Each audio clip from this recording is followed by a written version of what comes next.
नमस्कार दोस्तों, स्वागत है आपका देश लाइव में और आपके साथ मैं हूं आशी भाटिया। दोस्तों, बिहार की धरती पर एक बेहद खतरनाक साजिश चुपचाप अपने पांव पसार रही है और अगर आपने इसे आज नहीं समझा तो कल ये सिर्फ एक राज्य का नहीं, पूरे लोकतंत्र का गला घोट देगी। इसलिए आज देश लाइव ये मुद्दा आपके सामने लेकर आए जिस पर हम चर्चा करेंगे। चुनाव से कुछ महीने पहले जब पूरा देश मतदाता सूची में अपना नाम खोजने में लगा है, तब बिहार के उन इलाकों में कुछ और ही खेल चल रहा है जहां मुस्लिम आबादी ज्यादा है। आंकड़े बताते हैं दोस्तों कि किशनगंज जैसे जिलों में 9.69% वोटर्स के नाम जो है वो सूची से गायब कर दिए गए हैं। इसके अलावा कटिहार में ये जो आंकड़ा है वो 7.12% और पूर्णिया में 8.41% तक पहुंच गया है। और सबसे चौंकाने वाली बात तो ये है कि ये सब कुछ SIR यानी कि शिफ्टिंग आइडेंटिफाइड रिपीट जैसी तकनीकी बहानों के तहत किया गया है ताकि कोई आवाज ना उठे, कोई सवाल ना पूछे और लोकतंत्र के नाम पर चोरी भी हो जाए। आज हम इसी की तह तक पहुंचेंगे, ये सच आपके सामने रखेंगे, लेकिन उससे पहले आप लोगों से अपील, इंसाफ की आवाज को बुलंद करने के लिए और सच्ची पत्रकारिता के लिए हमारा सहयोग करें। साथ ही डिस्क्रिप्शन में दिए गए लिंक को ओपन कर ज्वाइन बटन दबाकर आप हमसे यानी देश लाइव से सीधा जुड़ सकते हैं। दोस्तों, चलिए आज की चर्चा में आगे बढ़ते हैं। अब सवाल यह है कि आखिर ये SIR है क्या। दरअसल मतदाता सूची में से अगर किसी का नाम हटाने के लिए चुनाव आयोग के पास कुछ निर्धारित कारण होते हैं, जैसे व्यक्ति का कहीं और स्थानांतरित हो जाना, उसकी मृत्यु हो जाना, उसका नाम 2 बार होना या पहचान सही से ना होना। इन कारणों यानी इन्हीं वजहों का जो इस्तेमाल बहुत सोच समझकर और ठोस सबूतों के आधार पर होना चाहिए। लेकिन बिहार में जो हो रहा है वो किसी तकनीकी प्रक्रिया से ज्यादा एक राजनीतिक साजिश लगता है। वो कैसे? दरअसल मुस्लिम बहुल इलाकों में अचानक इतने बड़े पैमाने पर नामों का काटना ये संकेत देता है कि मामला महज तकनीकी नहीं बल्कि सुनियोजित रणनीति का एक हिस्सा है। किशनगंज, कटिहार और पूर्णिया ये तीनों जिले बिहार में मुस्लिम आबादी वाले गिने चुने इलाकों में से हैं। किशनगंज में मुस्लिम आबादी लगभग 68%, कटिहार की अगर बात करें तो करीब ये 45% और पूर्णिया में भी करीब 38% है। और इन तीनों ही जिलों की अगर बात करें तो मतदाता सूची से नाम हटाने की जो दर है वो बाकी जिलों के मुकाबले कई गुना ज्यादा है। और क्या ये संयोग है कि जहां मुस्लिम वोट निर्णायक भूमिका निभाते हैं, वहीं नाम काटने की जो मुहिम है सबसे ज्यादा तेज हो जाती है? या फिर ये एक सुनियोजित यानी स्ट्रैटेजिकल रणनीति है ताकि एक तरीके से या एक तबके को लोकतांत्रिक प्रक्रिया से बाहर कर दिया जाए?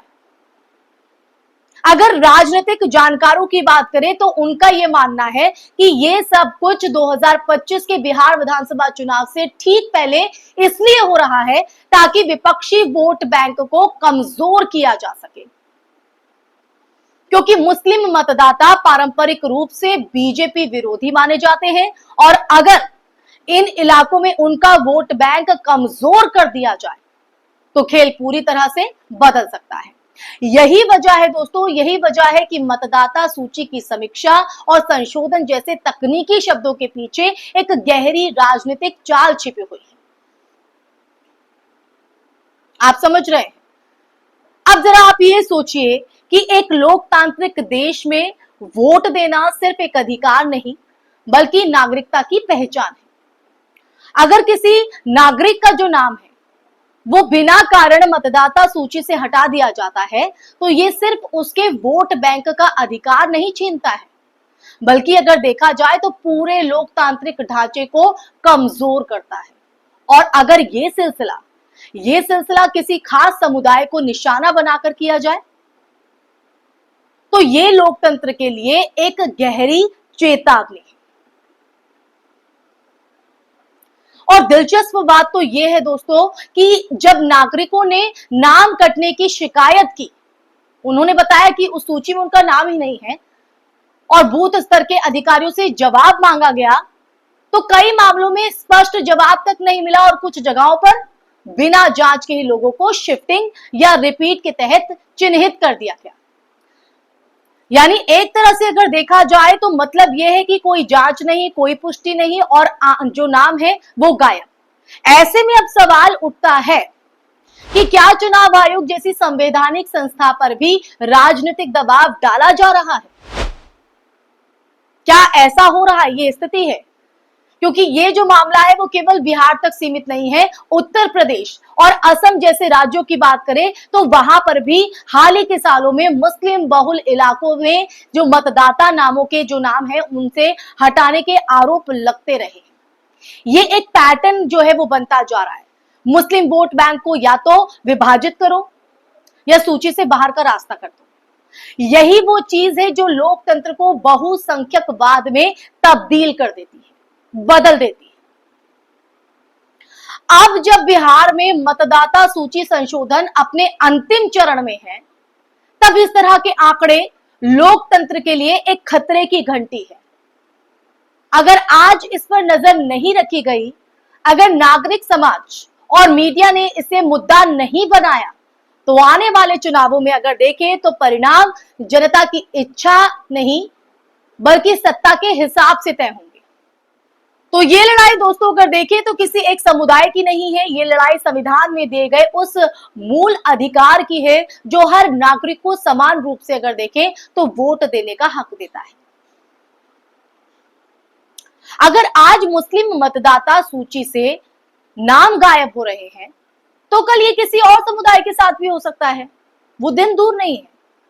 और तब शायद बहुत देर हो चुकी होगी, क्योंकि हम अभी आवाज नहीं उठाएंगे तो हम आगे क्या आवाज उठा पाएंगे।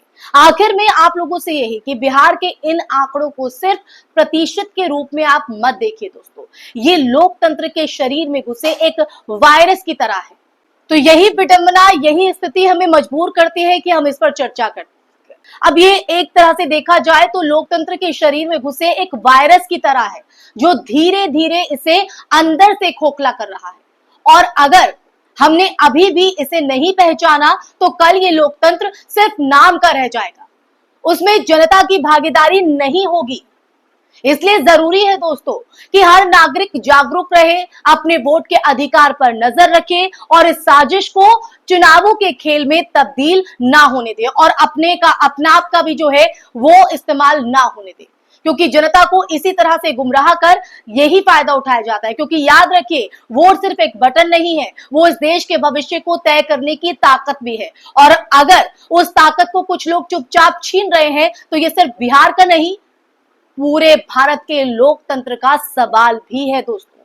इसी के साथ इस चर्चा में फिलहाल के लिए बस इतना ही। ये चर्चा सुनने के बाद आपके जहन में बिहार की स्थिति को लेकर और जिस तरह से मतदाता सूची से लोगों के नाम काटे जा रहे हैं, मतदाताओं के नाम काटे जा रहे हैं, उसको लेकर आपके जहन में क्या विचार है, कमेंट बॉक्स में कमेंट करके जरूर बताइएगा दोस्तों। साथ ही ये वीडियो आपको कैसी लगी वो भी आप बताइएगा और इस वीडियो को ज्यादा से ज्यादा शेयर कीजिएगा और हमारे चैनल को भी सब्सक्राइब कीजिएगा। फिर हाजिर होंगे एक नए विषय के साथ, तब तक के लिए अपना ख्याल रखिए। जय हिंद, जय भारत, नमस्कार।